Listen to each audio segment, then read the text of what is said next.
Kita kembali langsung lanjutkan perbincangan. Bang Iqbal, kalau tadi katanya Pak Huda nggak menarik pilihan ataupun juga pasangan aman ini. Lebih menarik kalau Pak Sohibul Iman ini jadi cagupnya. Seperti yang sempat beberapa waktu lalu ini kemudian disuarakan oleh PKS. Tapi kemudian kenapa berganti begitu cepat? Nah tadi juga Prof. Burhan mengatakan ini adalah pasangan aman yang sebenarnya nggak aman juga. Karena dengan mengunci ini bisa dijauhi oleh partai-partai yang punya kemungkinan, punya kans untuk berkoalisi bersama PKS. Silakan Bang Iqbal.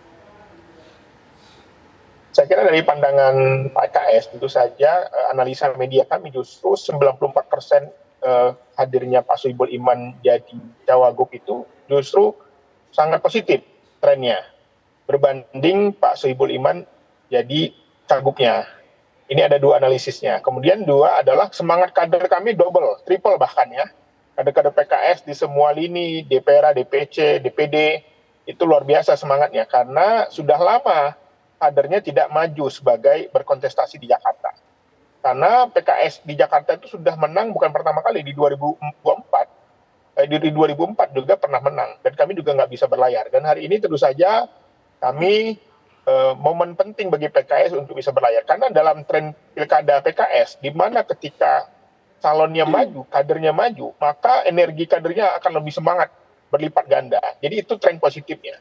Jadi kalau kita lihat analisanya, kita melihat bahwa kalau dari aspek media, ini positif. Demikian juga para relawan, tokoh-tokoh, ulama, ya, tokoh agama, itu menyampaikan apresiasi kepada kami bahwa ini adalah sikap yang arif dan bijaksana.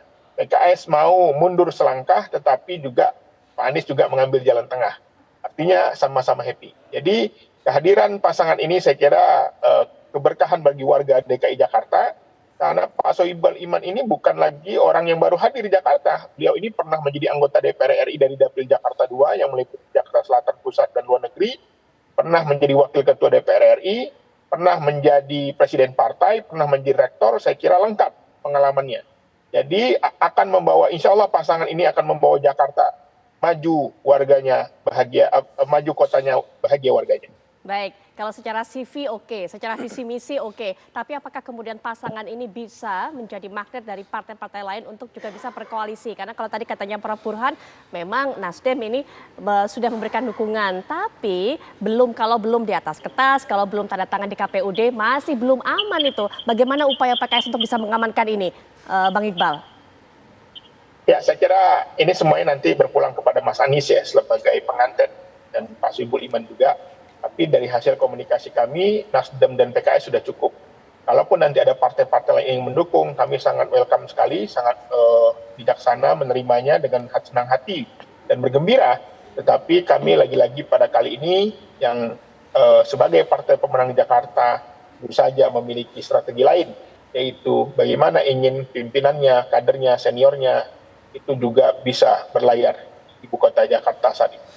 Baik, kita nantikan strategi PKS termasuk juga nanti apa hasil perbincangan sepulangnya Pak Anies dari Spanyol dengan PKS. Begitu ya Bang Iqbal. Bang Iqbal terima kasih sudah meluangkan waktu di tengah kesibukannya. Ya, karena waktunya terbatas sepertinya ya, harus meninggalkan perbincangan ini. Sekali lagi terima kasih. Selamat malam. Wassalamualaikum warahmatullahi wabarakatuh.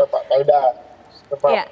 Baik, Mas Umam, kita sudah mendengarkan apa yang menjadi pernyataan dari Bang Iqbal, PKS, dan juga Pak Huda. Kalau dari Pak Huda katakan tadi, berarti artinya ini kemungkinan besar, seperti dikatakan oleh Prof. Burhan, bisa jadi PKB dengan PDIP malah ada poros ketiga, begitu?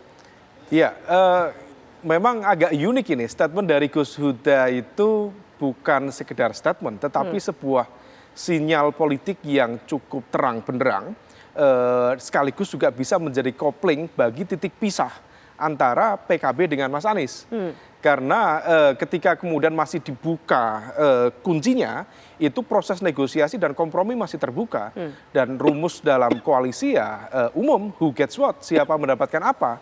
Ketika kemudian skemanya sudah dikunci oleh PKS dengan skema aman, Anies dan juga Pak Sohibul Iman, maka kemudian porsi untuk PKB menjadi hilang. Maka itu yang kemudian bisa kita pahami mengapa kemudian Gus Huda dan teman-teman PKB mencoba untuk menarik diri dalam posisi yang netral lagi. Dan kenetralan dari PKB ini adalah sebuah ancang-ancang sekaligus juga pasang kuda-kuda untuk kemudian mencoba untuk melakukan penjajakan dengan kekuatan politik lain untuk menciptakan poros kekuatan koalisi baru.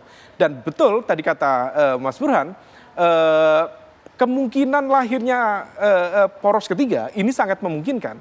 Kalau misal kemudian PDIP yang per hari ini juga masih belum menunjukkan keberpihakan, ada sisi kegamangan di sana, aspek ideologis, aspek kalkulasi politik di akar rumput, maka kemudian dengan bergandengan dengan PKB, memungkinkan itu terjadi. Dan angkanya 15 kursi dengan 10 atau 11 kursi cukup memenuhi syarat 20% threshold di Jakarta.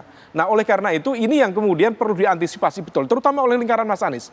Karena kalau misal kemudian Mas Anies bisa mengkonsolidasikan basis kekuatan politik yang selama ini berada di belakangnya, maka itu akan berpotensi menjadi sebuah kekuatan yang solid untuk menggenerate kemungkinan menang lebih besar. Tetapi kalau misal kemudian PKB lepas, maka ada mesin politiknya agak pincang pada level DKI Jakarta.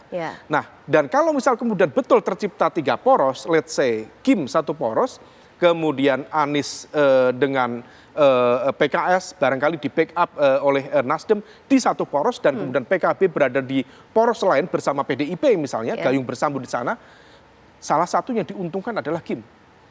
Karena keberpihakan dan pergeseran PKB itu akan berdampak pada melemahnya magnitude kekuatan dari Anies Baswedan itu sendiri.